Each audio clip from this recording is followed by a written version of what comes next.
very good evening and a warm welcome to The Insight. Tonight we dive into a topic that resonates deeply with every Kenyan, the finance bill.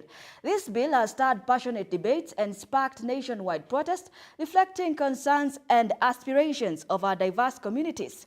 My name is Beatrice Njeri, and joining me to have this conversation is Ambassador Esther Waringa, who is the Chief Executive Officer, Public Service Governance, and Dennis Kimani Mithamo, who is the Chairman of Youth Green Society.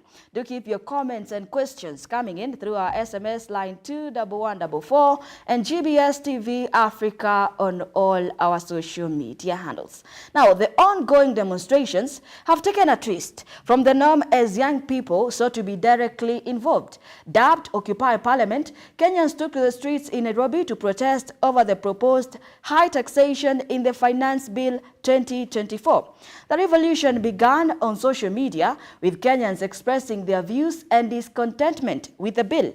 The hashtag Occupy Parliament gained massive support online and offline, especially from young people and known as Gen Zs, who assured their presence. In fact, before we start this conversation, let us introduce our guest here tonight. Good evening, ladies and gentlemen. Good evening. And I'll start with you, Dennis Kimani. Yes. You were in the protest. Why were you there? Thank you. Good evening, everybody. Please be passionate about my voice. It's about because of the demonstration yesterday, but I'm also okay. My name is Kimani Mithamo. I was in the protest yesterday because I'm a youth leader. Yes. Waringa, did you participate in the protest?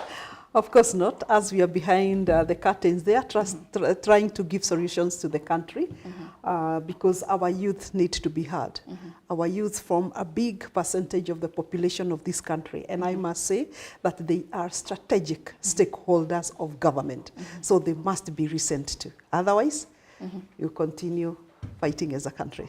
So I think the best thing that the government can do, give an ear to our youth.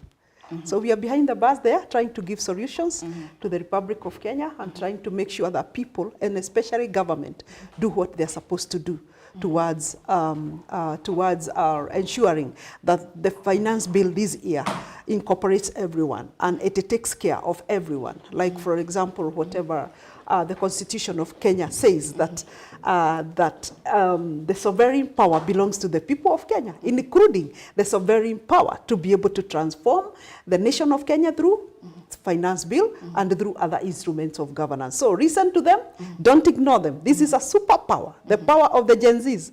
I'm also saluting. Thank you.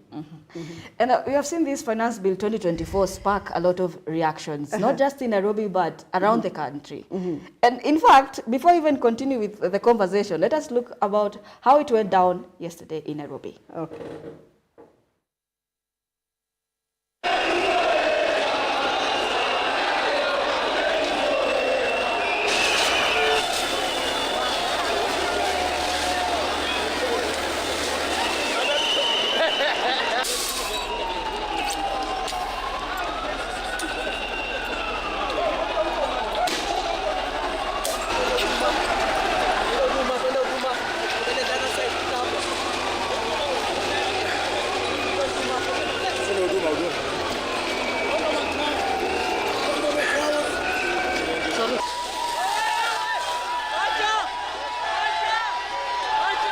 Now you trying to add tax on stuff like sanitary towels, it doesn't make sense. It's inhumane. Pads should be free. Condoms are free. Sex is optional, menstruation is not. So this thing should be scrapped off. It's not, do not amend it. Reject the whole thing. Yes. Nasema hii financial bill ni kama cancer. Ona, ni kama cancer, lazima yote iende. Hakuna ile ya kutuambia aje tunatoa kidogo kidogo. Tukitoa hiyo kidogo kidogo, cancer bado inarudi. Ndio maana tunasema tunataka kuikata yote. Ulitudanganya, tumechoka, na sisi usisahau ni sisi tuko next generation. Hizo kura hautapata hata kidogo. It is time you understand that we are of age. Na sisi ndio tuna familia. Mimi nimetupa mabibi wawili kwa sababu ya kukosa diapers. Yes. Bibi anakuambia nataka diaper 5 kila siku. sitaosha, nimemnunulia napi, hataki kuvua mavi. Yes. This is Generation Z. Yes. Badala ya kupeleka diapers juu, tafadhali punguza, vijana waweze kukua na familia. Kama ni familia, umeweka tax. Saizi mimi nikitafuta bibi lazima nikupe 1,100 ndio nioe bibi. Nitapeleka mahari ama ni William Samoei Ruto? Amazing. Dennis, I see you are very active at the demos. Yes, yes. And did I just hear correctly? You're asking for a reduction of the taxes instead of an increment. You're already suffering from the taxation. How was the experience? Thank you. I will start by saying my passion is environment. I am an urbanist by profession, but my passion is environment. Let's talk about the landfills. Dandara landfill is filling up with diapers because diapers has becoming, it's okay, it's useful to our children. But you know, diaper is a one day use product, and then it can never be reusable. So if there's no need of the government taxing diapers, why can it go to the companies that make diapers, and then they increase their CSR, the CSR to reduce the cost of diapers? Again, William Ruto was in G7 meeting. As we all know that the global south, the global north owes global south almost 13 trillion because of loss and damage in climate change. William Ruto went to G7 not to talk about the African problem, but superpower supremacy. He came back and started to finance the greenwashing companies. A company that is making diapers, it's a greenwash company because it is using climate money to come up with products that are environmental, they are coming up with pollution in the environment. So I think that the government is taxing people in the wrong direction. Why don't they tax the company that is doing? Either way, the company that is producing diapers, they have no solution to how they are going to remove the diapers in the landfill. So it is a matter in my heart because a lot of youths are losing their families, me included, because of the cost of the diapers. Gen Zs cannot have families because even our wives that we are going to marry now, they cannot, they're not like our mothers here, ambassador here. They really washed our napkins because they had the heart. But our ladies now, they cannot do that. Why is the government like destroying the youth? We won't have families. Families are a very essential thing in this country. And William Ruto should understand, if we don't have a family, which is the next generation? If we are taxing people with wages, not even salaries, you are taxing youths in their wages. This is a very incremental thing in this country. It is time the parliament comes up. We vote you and you put a lot of expectation in our minds that you told us the government that was there, which you served in that government. You refused to resign in those governments, but you fought those governments when they are trying to bring solution in Kenya. When you're in power, nothing is coming up. That is the sad thing that youths are feeling today because they had a lot of expectations. Yes. Ringa, your thoughts? Yeah, very well. Indeed, it is. You can hear the strong, focused voice from our youth. And if these people are equipped and given what they are supposed to do, to be able to be not leaders of tomorrow, even leaders of today. And I must say that these are some of the brains that we need even in government. But unfortunately, when we start closing down the voice of the youth, when we start showing them that they have no space in terms of government, in terms of governance space of our country, then we are losing it. Because I think the best thing that the government can do, as I said earlier, is to give an ear to these people because they have something that they are talking about, like what he has just alluded to. If whatever pertains to the youth is not taken into consideration when passing important bills as finance bill. We are talking about the digital space. I think His Excellency the President has been moving across the country, opening ICT centers. But again, you bring these youth, you say that the youths have been employed and a touch of a button, they will get money. But again, you go back behind their bars and again start taxing the same digital space. Then where are they going to really to demonstrate their talents in ICT and in digital space and digital marketing, actually, which is the world driver, because digital marketing right now is driving the world, you see. So if we tax the digital space, because the biggest population of our youth are in the digital space, I think that is poor reasoning. It is just the same reasoning that I saw one of the committee members saying that we are taxing bread because people are sick, they are getting diabetes. What kind of reasoning are we getting from government and from leaders? I think we need much more eloquent leaders, we need much more brainy leaders, we need much more humble leaders who demonstrate high-level humility to be able to reason. Because the biggest thing we are seeing is chest thumping. We are the leaders, so we have the power to make decisions. We have the power to pass finance bills without listening to no one. Remember that when these leaders were asking votes from this generation, they were humbling themselves, and that is where they say that even when a politician is looking for votes, he will even clean the shoes of the youths, of the Gen Zs. But wait until that politician get into power. You no longer make sense in the life of our youth. So I want to hail our youths, because one thing, they have come to self-realization, and they know now what they want and what they don't want. Actually, they are coming to that realization of what is good governance and what is bad governance. And not only youth, even as we are feeling it, we are feeling the negative effect of bad governance. And it's all about chest thumping. It's all about people not listening. It's actually also about incompetence. I must say that one thing that is destroying this country is the power of the vote. And I say that with all confidence, that the power of the vote in this country in general elections is giving us poor leadership. Because I come to the elections prompt, and I amass myself 10 million votes to be the head of states, 5 million or whatever, 2 million votes to be a governor, to be a senator, to be a women rep. But does that power of the vote, that votage power of 10 million and whatever, does it give me the brain to be able to work for the people of Kenya? Does it give me competence? No. Does it give me the meritocracy? No. So what we are looking for is leaders who have capacity, leaders who have qualified, leaders who have papers and has demonstrated high-level competence even in other jurisdictions. Otherwise, even right now as we talk, there are members of parliament who don't know what finance bill provides for. Why? Even capacity to conceptualize, internalize, and understand what a finance bill should bring on board. So it's a whole evolution that we are anticipating.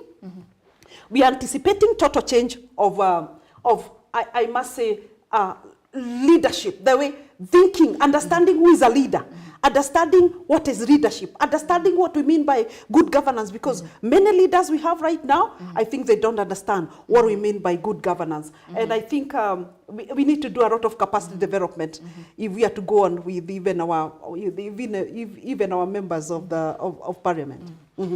Dennis Kimani. Yes. Now, looking at the protests that you're having right now, we have had tons of protests in the country, yes, which have had minimal to no improvements from the protests themselves. How different are these protests from the previous one, and what effects do you see these protests having in the country? Thank you again. What I can say is that I have not been this protest for the first time. I was in the Raila Odinga protest, where a lot of lives were being lost because of even stones are coming from nowhere. Even yourself, your friend can hit you with a stone because the stones are coming from all sides. But with the protest that we are having now, it's peaceful. Once we see anyone throwing a stone, we are the ones who are telling them. It's either you go home or you leave this protest, because we are not here to hurt anyone. The people who are making the protest to lives of youths to end, and even a lot of people to be injured, is the police, because they have no contentment. They have no ideas on how to solve matters with the Gen Zs. I was looking like, what if the police did this? The youths wanted to occupy parliament. The parliament has streets all through. Why can't they put barriers? When youth come, they tell them, you can watch, the parliament is there. If you cross this barrier, put your placard up, put whatever message you want to send up, but don't cross this barrier. Like civilized people, There's no need. When they protest, you see, the people who want us to play hide and seek is the police, because they are throwing tear gas on us. If you cannot listen to us, you're throwing tear gas to us, then we have no sense in this government. William Ruto rode on youth. He called us Mama Mboga. He called us people of Nduthi. I said that education will be free. My friend, I'm telling you, Kenya has never had a time when education is expensive like the time you're talking now. Me, I went to Kenyatta University with 15,000, 5 years. Now, a person who is doing the same course in Kenyatta University, it is 100,000. William Ruto has introduced a tax for the chama, round table wa mama. We have grown up with chamas. We have been educated with chamas. What if you remove 2,000 from a chama, a merry-go-round? What do you expect that woman to get money even to feed their children with? So it's so painful to us that we don't even have jobs. William Ruto came, kazi mtaani kaisha. So youth have nothing. Not everyone can go to Mujengo and then and get jobs there, because we have different types of preference in jobs. Some of us want to go to creative writing. There is where the tax is everywhere in creativity. So youths feel like we have no part in this Kenya. They can tell us where we can go then. Walisema mambo ni matatu. We are okay with mambo ni matatu. Show us our country then. We go there, we leave your country. Madam Ambassador has said, there's a lot of chest thumping in Kenya. When I opened up my speech, I said, William Ruto came up from a world leader, G7 world leader, just to narrow himself down into to parliament as an MP. William Ruto became an MP of Eldoret. Was it 1992 or what? So he has grown through the levels of power until he's the president. Why is he narrowing down again to be a member of parliament? Because the hierarchy of finance of bills to become laws. There is the first reading, second reading, third reading. All those stages is for the MPs. On Tuesday, I saw the president in parliament trying to force and oppress Kenyans by forcing the MPs to pass a punitive bill. Hold on that point. We are going to get there in terms of how the members of parliament addressed that. And back to you, Esther Waringa. Looking at the protests you're having right now, the Gen Z protests, these are youths who are not divided by ethnicities, they're not divided by the languages they speak. How different are these protests from the previous protests we have had, and what implications will they have for the government? The protests today, I would say the picture that they are painting is the reality on the ground. We've had political protests led by politicians, but now our Gen Zs are not political. So what are they really trying to bring on board? They are showing us that the situation on the ground, as we are not political, we are not tribal, we are not even from a certain age group, but what are they bringing on board? They are bringing on board how the country is. That indeed, the youths cannot survive in such a governance environment. And again, whatever these demonstrations are teaching us, poor leadership. Again, what are they teaching us? That the sovereign power belongs to the people, even if the politicians think that the sovereign power belongs to them. I think they have learned many lessons. And what the Gen Zs are asking about, we have had demonstrations where politicians are looking for political seats and maybe political power, and maybe they have lost or won elections, and maybe that has been prompting demonstrations in the country. But this is a totally different one, and I would call it an issue-based protest, issue-based demonstrations, where our youths are bringing the issues on the table and telling the leadership, look at the cost of manufacturing, look at the cost of small-scale businesses in the country, where the biggest percentage of our youths are into small-scale businesses.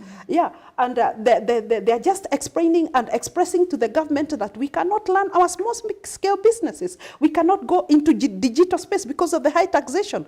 Our children cannot eat bread because of your taxes. We cannot be able to thrive, or even to what he's saying about access education, because they are telling the government everything is expensive. So they are bringing what we call an issue-based demonstrations season, where We must listen to these people. And actually, I would advise the government that don't handle our Gen Zs the way you have handled political demonstrations before, because they are bringing the realities. And if I was the head of state and government, I would just give an opening, an ear to these youth and listen to what they are saying. Because actually for me, they are making a lot of sense. And ndio wanasema sasa, serikali basi kishindwa, then we have Kenyans of integrity. We have leaders in this country who are ready to listen to our Gen Zs. And I think we are going to organize one sitting with them, and then we see how we can start the roadmap to solutions in this country. So we are happy to have one of the Gen Zs here with us, so that he can now he can now spearhead the other leadership of the Gen Zs, so that we can have.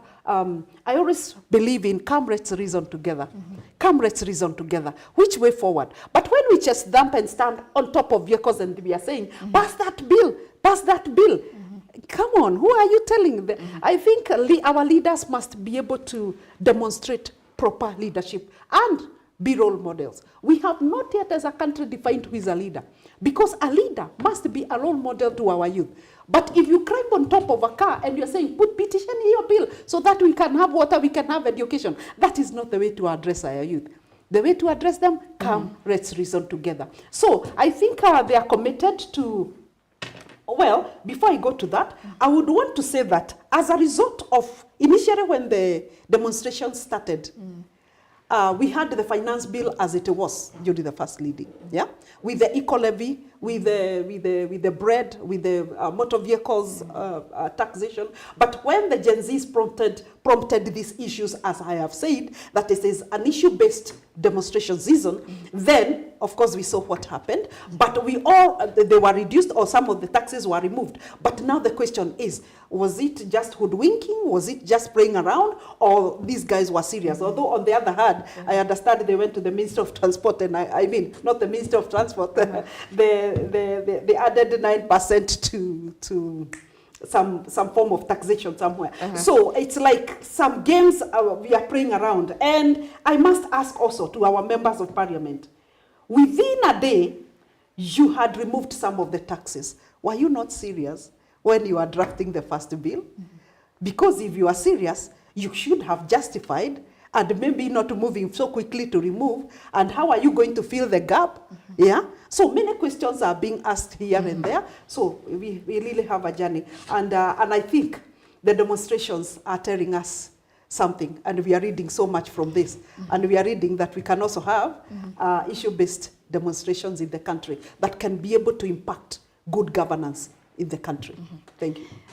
Dennis, now listening to Madam Ambassador, she has talked about some of the amendments that were done to the bill. We had the 1.16% VAT on bread removed. We also had the VAT on transportation and sugar also removed. We also had the VAT on financial services and foreign exchange transactions removed. We had several changes that were done. We had the motor vehicle tax also removed. We had excise duty on vegetable oil removed also. Was that not enough for you? What I say is that the action speaks for themselves. You see, like the ambassador said, why you didn't have the justification for putting those items in that bill? If I take this biro, trying to run with it, and then she catches me, I return it. Still, I'm a thief to her. You see, even if William Ruto removes everything in that bill, he's still trying to steal Kenyans' money. Because one thing, he has no vision for this money. The money is not building roads. It is not, we cannot see children are still dying in school. The CBC, the junior schools, teachers are not paid. There's no water, electricity. We have the rationing every week in Nairobi. So our money is doing the wrong things. What I can say is that when we are electing this country, we are electing them to reduce how our lives are, the lives of the living conditions. So we don't expect anything that they brought, and it is raising the cost of living. It is against their manifesto. And again, we saw them saying that they'll do a lot of things. Like now, a boda, it is going for 200,000. You see, from 80,000 to 200,000. A lot of custom duties. You see, the youth, before they import the motorbike, they have to pay 200,000. inside there is the custom duties. Again, the fuel levy is up. There's the police who every day before you come out with the Nduthi, you have to give a police man 50 bob. A lot of things are going wrongly, and we deserve to be in the protest because we have seen a lot of trips to America, to everywhere, but nothing coming. We saw a 1 trillion deal from America, but it was nothing tangible that Kenyans can say, itasaidia hapa. Because what we really need to see is that we can put food on the table. What I can say now is that it is difficult for, let's say, like me who I'm off school and then I'm looking for a job. It is very difficult for me to put food on the table because there's no jobs. The Juakali sector has been destroyed. Ukikuwa na mkokoteni yako kwa barabara, the kanjos are there with you. So even if this Kenya Kwanza government told us that it will improve the lives of the middle class, then the taxes are talking otherwise. So what I can say is that we'll be in streets on Monday, Tuesday, Wednesday, Thursday, until we occupy State House when the bill will be assented to power. Yeah. Okay. Now, the Finance Bill 2024 is not the first finance bill we have had. We had the Finance Bill 2023, and it was passed. Now, looking back a few months, have you seen any impact from the bill, and what are your thoughts on this? Very good. First of all, who are members of parliament? They are representatives of the people. When Finance Bill 2023 was passed, who passed this bill? The representatives of the people, as they call themselves. But are they real, the representatives of the people? After the people of Kenya prompted or gave their proposals towards amendment of Finance Bill 2023, you remember? Nothing was taken seriously. Nothing was from the proposals that the people gave. Nothing was included in the Finance Bill. The Finance Bill 2023 passed as it was, regardless of the money that was used even to conduct the public participation, the time that was used to conduct public participation, and the important proposals and submissions that came from Kenyans. Nothing was considered. The Finance Bill passed as it was. So first of all, we question the expression of MPs are representatives of the people. Or are they representatives of the executive? I think so. Now, coming to Finance Bill 2024. Now, yesterday, our Gen Zs were on the streets, and they were expressing it to the best of their ability. That, look here, we need you not to pass that finance bill because of 1, 2, 3, 4. But what did the representatives of the people do? They sang the song of the executive. They passed the bill. Members of Parliament, are you serving His Excellency Dr. William Samoei Ruto, or are you serving the people who voted you in?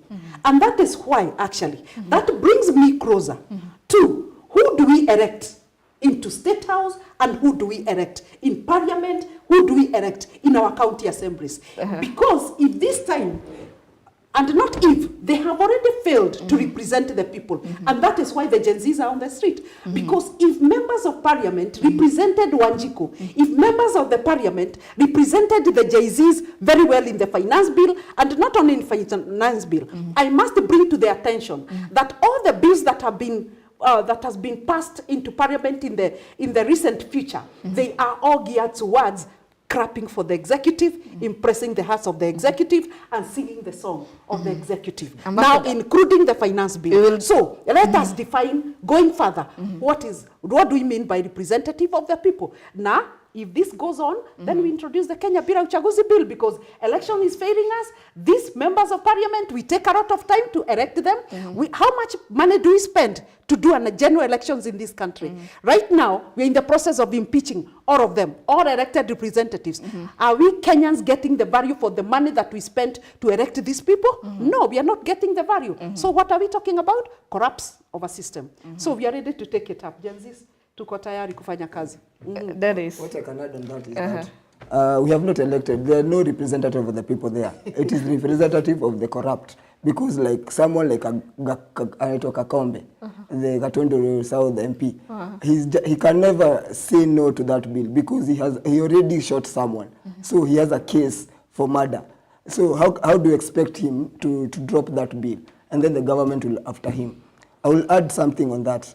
The executive is playing a part, like it is what the government is three arms: the legislature, judiciary, and the executive.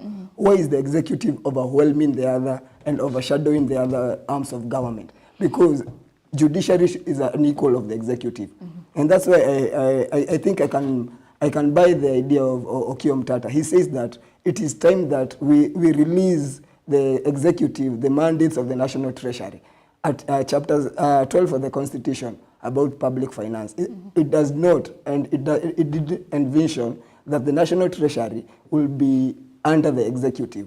The executive should have just a shadow finance minister who just writes a budget and then forwards to the National Treasury. That is an independent body outside the executive. I think that if Kenyans go that direction, the president won't have money to buy the parliament. The president won't have money to manipulate the jury of the judiciary, and therefore Kenya will have justice. Because now what we can say is that we have no government. We have a Kenya Kwanza regime because we have no parliament. Dennis, maybe you can hold on to that point, and of course you have mentioned that member of parliament is avoiding cases because they have to pass the bill because they are entangled by the case. Indeed, that is Dennis's opinion. Do make sure you tell us your own opinion. The SMS line is 21144 and GBS TV Africa on all our social media handles. On that note, let us take a quick break. We'll be right back with even more.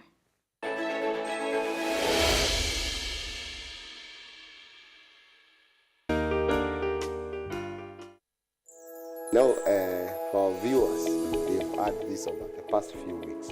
Daktari, can you try to break down this? What is this called endometriosis? Back and they say, if you're having painful periods, please take it like a woman, which I think is a very wrong thing.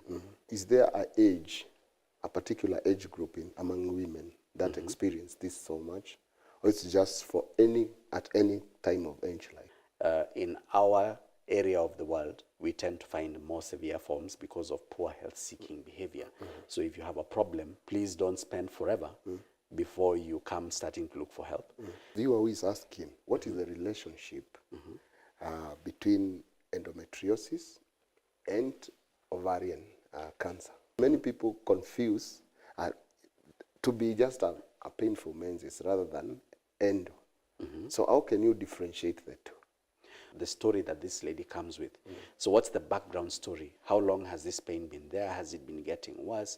Is it pain in just one space, or is it pain in very many other places as well? How has it developed over time? And how are the patients when you meet them? Thank you for that very important question. Yes. In fact, I think that's actually one of the key things we need to discuss in today's interview.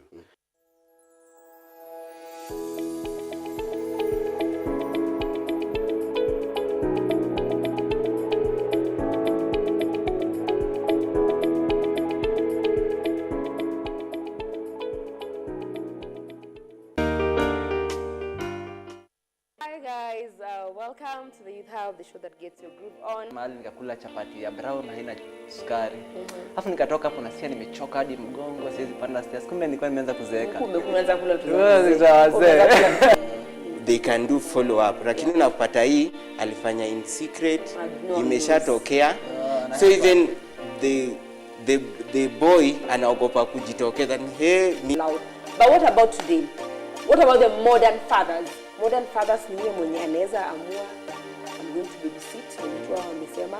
Mimi hata sijui kama nilifungwa diaper, to be honest. Mimi nilikuwa mtu wa napi. Ulikuwa napi enzi za napi unafungwa na kafil. Trust me, watu wengi. Pesa iko kwa wingi, unga ni pesa. Ukiona tu unga ya ngano unajua ishakuwa milionea. Ni kweli, ukikanda unga unakuwa na dough. Utakosaje kwa dough? Baby stuff are expensive. Diapers kwanza. Wow. It's a bit really expensive, my friends. If you're not ready for motherhood things are kind of nice.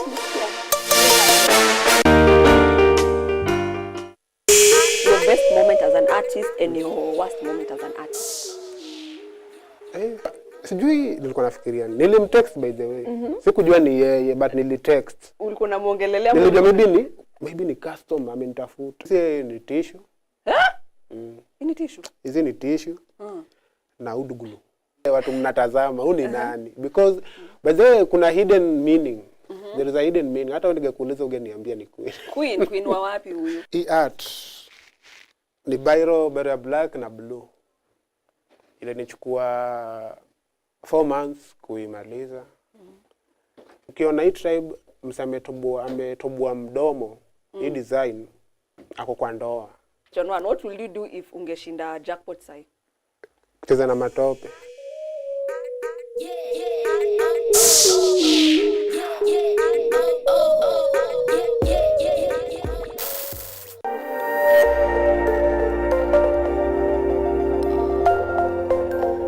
Everywhere, GBS. Welcome back to the broadcast. You are still watching The Insight and you're still deliberating on matters Finance Bill 2024. Remember, you can keep your comments and questions coming in through our SMS line 21144. Now, going back to our conversation that we are having, we heard that the Treasury did write to the Clerk of Parliament that failure to pass this bill will have some, to cover that deficit, we'll have to cut the 200 billion. Yes. Now, looking at what is going to be cut, we have the areas such as the vocational training centers, university funding, you have transfers for senior citizens, as well as confirmation of medical and junior secondary school interns. What are your thoughts on these potential budget cuts, starting from you, Marinda? Very well. Do we consider prioritization in government? As we talk about 200 billion going into cutting things like education, health, and I think these are two key areas that we should not touch at all. The Minister for Finance and the Minister for Public Service and the Head of Public Service should be able to advise the government on what is priority and what is secondary. We should never touch on anything to do with education of our children, education of our youth, education even of our, because the moment we talk about the JSS teachers, actually we should build their capacities. We should enhance, we should enable them to be in the classroom as we talk right now. We remember that we have gone through a challenge of implementing CBC. We have wasted a lot of time. Our children have missed lessons. And again, we are talking about 200 billion. We are talking about education being part of what is going to be denied some funding. We are losing it out. Number 2, health. We always talk about health first. You don't joke around with health. So for those two, I think it was missed priorities. Completely, they did not have to talk about that. I have talked about this before in our country, that looking at some of the interventions that the government has undertaken for the last probably 1.5 years, you're prioritizing housing, a dead asset, instead of telling us, how can we be able to ensure that we establish industries that can produce, they can inject something into the economy, they can inject something into the GDP, they can create sustainable employment. But when you give us a house does not produce anything, a house does not inject anything into the economy.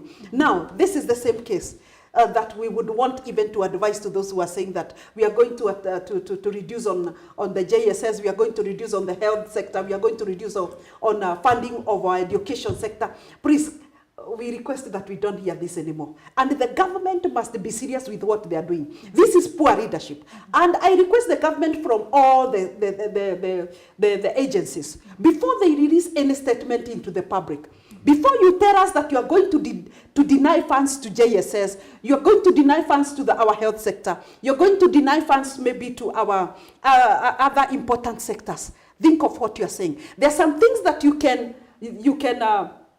deny funds and the economy collapses immediately. Like there are things that you can hold. Like for example, I always say the housing projects. That was a project that's supposed to be done in 2027, 2026 there. After stabilizing the economy. Think of what will inject money into the economy. 2, think of what is going to grow the GDP of this country. Think of what is going to ensure that the country is running, the country is not stagnated. There are some things that you can pull from the budget of our country and the economy collapses, but they don't know. They're just making political statements. So that's why we are here to advise them. And we always say they fail to deliver. The Gen Zs are telling us what? We are taking over, ama vipi? Tutaficha ID zenyu mtabot. Dennis, Yes. I want to hear your thoughts on the same, because as we know, education and health are very essential. Yes. Suggesting a cut on the same, failure to not passing the bill, is it an ultimatum? What are the potential implications of this? I think I have nothing to say a lot in that, because when you have a government that prefers community health promoters that are very quacks to interns, so that's a misplaced priority, because CHPs, these community health promoters, they are just people who don't know anything about. Even St. John's Ambulance are better than them, because they have undergone training since they are young. Even the Red Cross, they are okay. But you can see this government is even cutting the interns, their money. They are saying interns will get 70,000 from 200,000. We don't appreciate professionalism. We just want everything to be done like streetwise. That is very bad to me. But that said, I want to talk about the message the Treasury sent it to the clerk. Before we went to the break, I said that it is time we remove the National Treasury from the President, because even if the Treasury is sending letters to the clerk, it is because they have been pressurized by the executive. It is not their wanting, it is pressure that they have been. Even yesterday we had the President did a roundabout. On Tuesday he said that, please, the committee, go remove the things that the citizens don't want, and then we pass the others. But yesterday, when he was coming from Garissa, he made a turn around and said, pass the bill like the way it is. Like we are being forced to do things. Like we don't respect offices. You are in your office, you have to do your office constitutionally. You don't have to be forced. He does his presidential mandates through his office. You're a Minister of Treasury. Do your duties as provided by the Constitution. Don't be forced to do things around the corner. One time I heard the President say we have to live within our means.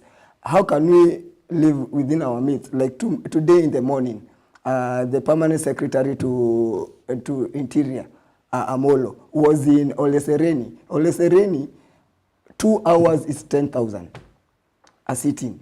And he had a delegation of almost 200 people talking about interior. If it is security, you don't have to be in a high-end hotel. You can go to administration offices. There are a lot of rooms there that are cheap. When we had the Bomas issue, we saw Majority Leader Kimani Ichung'wah say that we won't go to high-end hotels, we'll go to Bomas of Kenya, so that the opposition leaders, they cannot enjoy the foods in the high-end. That is how, if the government wants us to live within our means, don't be having a 10 million watch on your wrist, having a 300,000 belt just to catch your trousers. And then a lot of people are dying in the streets. Like you're laughing at us, you understand? You're laughing at Kenyans. At wewe huwezi panda ndege, you cannot take a jet. You see, if we are supposed to live within our means. We have our own Kenya Airways. You spare even Kenyans 1 million. At least it can go to education. It can go to school feeding programs. But now we're having their spouses. They are getting money to the tune of 1 billion. What is that money going to do? Because we don't know. They are not giving our pads to our women like the previous government was doing. So what is that? What is the work of that money? You see, they are creating a lot of avenues that monies will be channeled, and that money will never be accounted for. That is the thing that we are telling Treasury.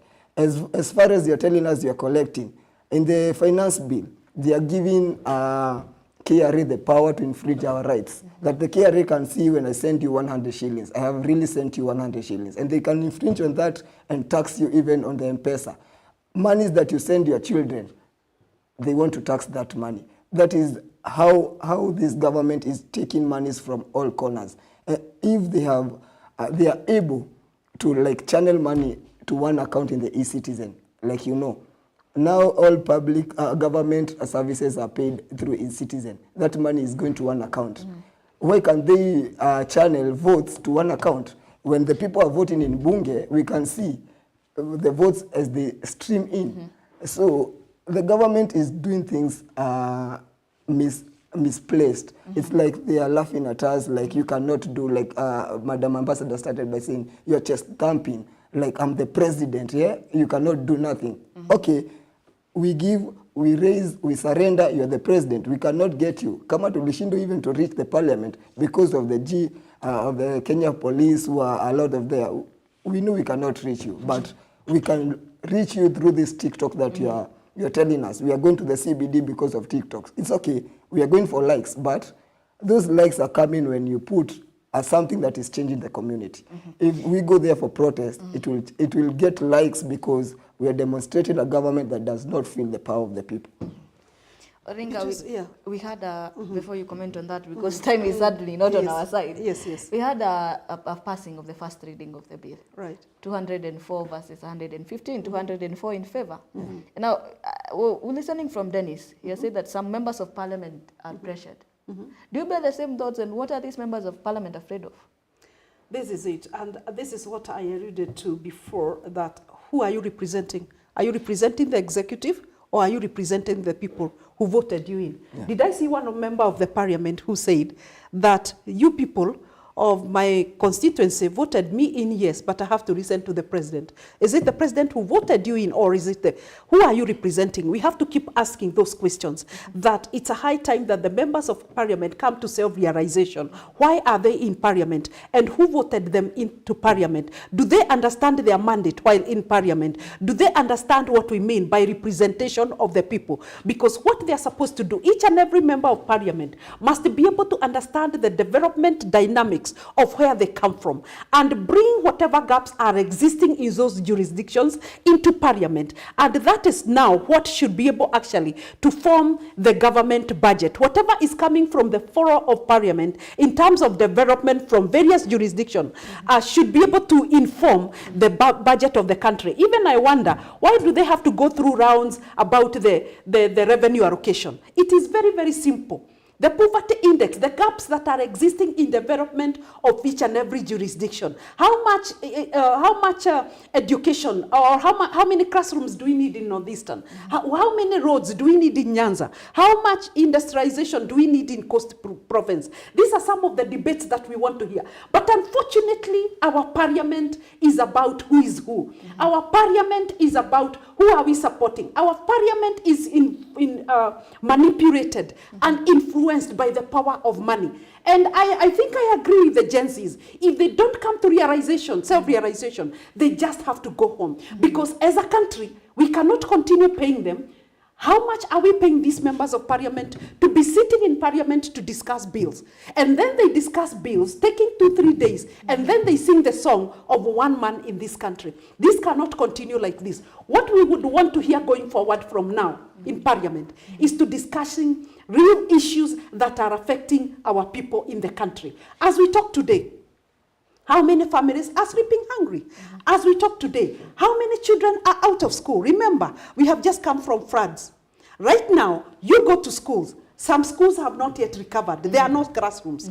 Some schools have not yet recovered. There are no roads even leading to those schools. And we are making noise in parliament, and we are singing the song of our politicians in parliament. I think I'll say like Gen Zs, if I had a whip, I will whip them today, all of them to go home. And we get Kenyans who are committed to discuss water, committed to discuss energy, the cost of manufacturing, committed to discuss our roads, which are impassable, committed to discuss Nairobi. That is today Nairobi, look at it, it has become another slum area. You go to the streets of Nairobi, you cannot even make two seconds without pothole, without what, I don't know.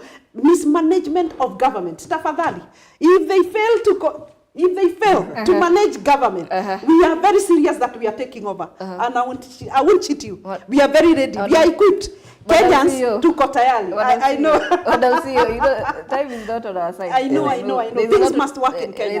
I support Madam President. Madam Actually, CEO. this is Madam President. Yes. Maybe she's forgetting to say, but she's Madam President for 2027. Oh yeah, the sixth. Actually, we might not wait for 2027. Yes. The sixth government, high possibility. If we are not recent to, we are going to form the government before 2027. In a minute, Dennis, I see you want to add something, but time is not on our side. I just want to add something In a minute, on the election. Dennis, Yeah. yes, we'll have another sitting to address the same because sadly time is not on our side. So Dennis, in a minute, just tell us what are your thoughts and how does the government respond to this? In a minute, as you give your parting shot, please. No, the government is not responding because they have done nothing. They are still preparing for their tear gas. But what I'm saying is that the government, please allow us to do our peaceful picketing. We are not destroying. There is no windows that are broken in town. But we want to tell you, come on Monday, Tuesday, Wednesday, and Thursday. Take care of us.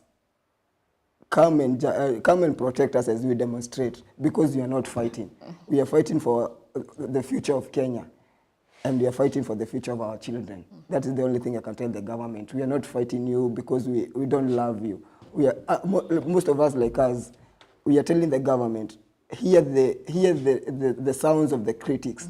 Most times you can buy a lot of ideas from critics than friends, because friends are here just to party with you. But here, as we are seeing your failures, and you are trying to help you see your failures so that you can improve from them. Thank you, Dennis. And now, Waringa, in a minute, you can also tell us how does the government respond to this? In a minute, as you give your parting shot. Yeah, very well. Number one, let us avoid from today wastage in government. Number two, let us listen to those who don't seem to be, but they are. Let us listen to our youth. Let us give them an opportunity also to share with us what is in their mind in terms of taking the development agenda of government forward. Number three, let us sit down and prioritize what is necessary for us as the people of Kenya. Number four, let us also be accountable. As much as people of Kenya are being squeezed to pay taxes, where is this money going to? We want to see roads being done. We want to see industries being done. We want to see our children in school. We want to see schools infrastructure development coming into being. Finally, we want to see responsible leadership. Leaders full of integrity, accountability, and transparency. Leaders who are ready to take the nation to another level. So if it doesn't happen, we're going to come and do it. Thank you very much. Thank you very much, Dennis and Esther, for joining the broadcast. Wonderful conversation. Actually, there is a lot to talk about. I was hoping we could talk about the public service governance. Yes. That's a very interesting conversation that you have been bringing to us. Thank you so much. Keep your comments coming in on the same. Thank you so much for joining the broadcast. My name is Beatrice Njeri. Good night.